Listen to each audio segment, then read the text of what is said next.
안녕하세요. 로스디펜더입니다. 오늘은 서희건설에 대해서 알아볼게요. 서희건설의 비즈니스에 대해서 보겠습니다. 매출액의 대부분이 지역주택조합, 아파트 건설 부문에서 나옵니다. 특히 서희건설은 지주택만큼은 최강자로 자리매김하고 있습니다. 일반 분양 아파트가 시행사나 재건축 조합에서 땅을 내어놓고 시공사를 선정해서 공사하는 반면에 지주택은 사람들끼리 조합을 이루어서 부족하다면 사람들을 추가로 모집해서 진행하는 형식입니다. 그래서 지주택의 성공 확률이 사실 많이 낮기 때문에 위험하다고 많이 알려져 있는데요. 서희건설은 그런 상황들을 잘 이해하고 거기에 최적화된 방식으로 진행을 하기 때문에 이미 많은 지주택 성공 사례를 만들어내고 있습니다. 다음으로 서희건설의 경영 실적에 대해서 보겠습니다. 22년 예상 매출액은 1.5조 원이고요. 여러분들이 인식하고 있는 서희건설의 네임밸류에 비해서는 생각보다 많이 크죠. 1.5조 원은 전년 대비 11% 성장한 것이고요. 보시면 2013년부터 22년까지 거의 쉬지 않고 꾸준히 성장해온 것을 알 수 있습니다. 다음으로 분기별 매출액입니다. 20년 1쿼터부터 22년 3쿼터까지의 매출액인데 건설업 특성상 2분기와 4분기가 실적이 강세를 보이고 있습니다. 그래서 3분기 때 실적이 2분기에 비해서 많이 줄었다고 해도 이 회사에 무슨 일이 났구나라고 생각할 것이 아니라 보통 건설업은 2분기, 4분기 때 높은 특징이 있다라고 생각하시면 될 것 같습니다. 22년 영업이익을 보면 어려운 업황에도 높은 수준을 유지하고 있습니다. 22년 예상 영업이익률이 14% 정도 되고요. 건설사로서는 정말 높은 영업이익률이죠. 그에 비해 순이익은 6%로 영업이익률에 비하면 낮은 편입니다. 아무래도 금리가 올라가면서 이자 비용이 늘어나는 부분도 부담으로 작용하겠죠. 22년 순이익은 1쿼터부터 3쿼터까지 원재료값 상승에도 불구하고 7에서 9%까지 유지하는 안정적인 이익률을 보이고 있습니다. 서희건설의 향후 전망에 대해서 알아보겠습니다. 일단 원재료는 철근과 레미콘이 38%를 차지하기 때문에 큰 비중이라고 볼 수 있고요. 철근 가격은 21년 대비해서 30% 증가했고요. 레미콘 가격도 21년 대비해서 21% 상승하면서 원가 부담이 상당히 큰 상태입니다. 이런 것을 감안했을 때 서희건설의 영업이익률과 순이익률은 양호하다고 할 수 있는 거죠. 철근 가격을 전망해 보자면 이 그래프는 철의 선물 가격인데 21년 말부터 현재까지 빠른 속도로 가격이 하락하고 있습니다. 국내에서 철강업체와 또 건설업체 사이에 6개월마다 한 번씩 그 가격을 어느 정도 정하게 되는데 그래서 지금 이 빠르게 하락했던 철근 가격이 반영이 안 된 것으로 보이고요.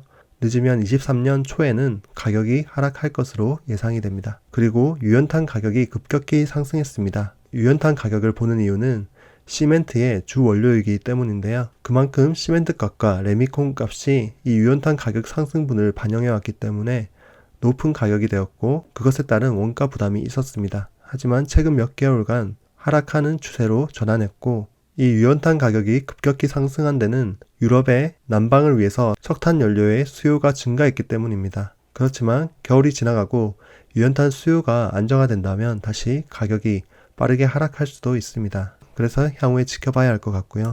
그리고 서희건설의 조금 아쉬운 점은 21년 3쿼터 때 수주가 최고치를 찍은 반면에 그 이후로 조금씩 수주 잔고가 줄어들고 있다는 것입니다. 이 그래프는 18년부터 22년까지 민간 부문 건설 수주인데요. 최근에 부동산 가격의 하락에도 불구하고 실질적인 수주는 22년 6월까지 계속해서 증가해 왔었는데요. 그것을 감안하면 서희건설의 수주 내용은 이전부터 빠르게 감소했다고 보시면 될 것 같습니다. 22년 7월부터는 전체 민간 부문 건설 수주량이 줄어들고 있는 추세이고요. 그리고 알아둬야 할 것은 민간 부문 미분량이 증가하고 있다는 것입니다. 이 그래프는 18년부터 22년까지의 그래프고요. 21년에 미분량이 최저치를 기록한 반면 22년에 들어서면서 빠르게 증가하고 있죠. 다만 이 미분량 정도는 18년, 19년에 이어졌던 미분량에 비하면 아직은 많이 낮은 상태입니다. 그렇지만 향후에 어느 정도로 빠른 속도로 늘어날지 모르기 때문에 주의가 필요할 것 같고요. 이것은 CBSI라는 건설기업 경기실사지수입니다. 그러니까 기업이 실질적으로 얼마나 이 건설업에서 사업을 할 만한지가 나타내는 지표인데요. 100이 넘으면 좋다는 것이고 100 이하면 어렵다는 부분입니다. 사실 100이 넘어가는 적은 거의 없다고 보시면 되고요. 그래서 최근 3년간은 20년 4월 5월이 최저치를 기록했다가 21년 5월에 최정점을 찍었었고요. 하지만 그 이후로 아무래도 원재료 가격의 급등과 또 수주까지 줄어드는 추세로 전환하면서 22년 10월에는 55.4로 최근 5년 중 최저치를 기록하기도 했습니다. 그래서 부동산 경기가 좋지 않기 때문에 향후에도 수주적인 부분에서 부담이 될 수 있고요. 다만 원재료 가격은 조금 하락하지 않을까 생각합니다. 서희건설의 안정성에 대해서 살펴보겠습니다. 부채 비율은 108%로 다소 조금 높은 편이고요.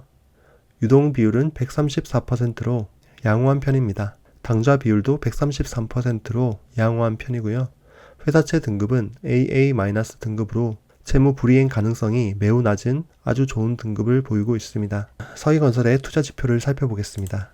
주가 1250원을 기준으로 시가총액은 2873억 원이고요. 이익 대비 가격인 퍼는 3.1배입니다. 퍼만 봤을 때 다소 저평가된 것을 볼 수 있고요. ROE는 12.4%로 건설사 중에 아주 높은 편에 속합니다. PBR은 자본 대비 가격인데 0.39로 PBR 기준으로도 다소 저평가되어 있는 것을 알 수 있고요.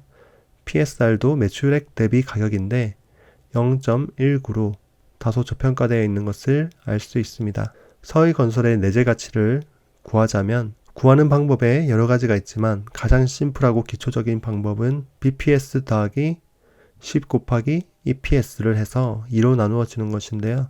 이렇게 했을 때 서희건설의 내재 가치는 3,617원이고요. 현재 가격을 계산했을 때는 약 내재 가치로부터 65% 정도 싸게 거래되고 있다라고 볼 수도 있을 것 같습니다. 하지만 이것은 아주 단순 계산한 것이기 때문에 참고만 하시고요. 서희건설의 투자 지표를 보겠습니다. 먼저 파워밴드인데요. 파워밴드가 1.2배 그리고 3.25 사이에 있는 것을 볼 수 있고요. 멀티플이 아주 높을 때는 2017년에서 18년에는 약 7배까지 간 적도 있습니다. PBR 밴드는 현재 0.28에서 0.5 사이 정도의 위치에 있고요. PBR도 시장이 좋을 때나 서희건설의 실적이 좋을 때는 2018년 정도 보시면 1배 가까이 나오고 있습니다. 이것은 서희건설의 차트이고요. 11월 초에 21선을 돌파했고 그 후에 빠르게 51선도 돌파했는데요. 약 1310원 정도에 있는 강력한 저항선이 있어서 거기에 부딪혀서 현재는 조정을 받고 있는 상황입니다. 만약에 1300원 이상을 돌파한다면 121선이나 1500원 정도가 그 다음 저항선이 될 것 같고요. 그렇다면 서희건설을 요약하고 평점을 매겨보겠습니다. 성장성은 건설업황의 악화로 성장이 약 보합세로 전환될 것으로 보입니다. 평점은 5점 만점에 2.5점이고요. 수익성은 원재료 값 급등 후에 하락할 것으로 보이는 점, 그리고 높은 수익률을 가지고 있는 점을 감안해서 3점으로 책정했습니다. 안정성 부문은 다소 높은 부채 비율과 미분양이 증가하고 있는 부분을 감안해서 2점으로 책정했고요. 밸류에이션은 업종 대비 낮은 퍼와 PBR을 감안해서 4.5점으로 책정했습니다. 종합 3.1점으로 책정했습니다. 오늘은 서희건설에 대해서 알아봤고요. 구독과 좋아요, 알림 설정을 눌러주시면 큰 힘이 됩니다. 지금까지 로스디펜더였습니다. 감사합니다.